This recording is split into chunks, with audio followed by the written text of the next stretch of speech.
60થી 70 માણસોની ટીમ હતી ને 4 દિવસથી કામ ચાલતું હતું ને આજે અમે લોડ ટ્રાયલ સાથે અમારો પ્લાન હતો જ કે અમે પાછળ પુલ બેક કરી લે.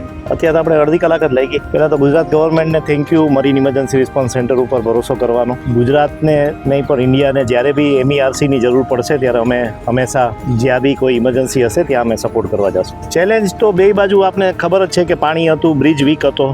સો બ્રિજ બી આપણે ડેમેજ નથી કર્યો. બ્રિજ જેમ જે પોઝિશનમાં હતો એ જ પોઝિશનમાં છે. પ્લસ સ્ટ્રક્ચર થોડું વીક હતું એટલે ચેલેન્જ એ હતી કે અમારે જે કાંઈ ઓપરેશન હતું એ 900 મીટર દૂરથી કરવાનું હતું, કારણ કે હ્યુમન સેફટી પહેલાં અમારું પ્રાયોરિટી છે ને એ જ અમે ફોલો કર્યું છે. કોઈ દી આવા ઓપરેશન સેમ આવતા જ નથી, બધી મરીન ચેલેન્જીસ અલગ જ હોય છે. મરીન ઇમરજન્સી રિસ્પોન્સ સેન્ટર અમે જે આ સાલ્વેજનું કામ છે એ 2006થી કરીએ છીએ ને ઇન્ડિયામાં કોઈ બી શિપને કોઈ શિપ ડૂબી હોય કે એમને ગ્રાઉન્ડ ઉપર આવી ગઈ હોય તો એના માટે ઓઇલ રિકવરી કરવાની છે, આ છે તે છે. સો એ બધા ઓપરેશન કરીએ છીએ.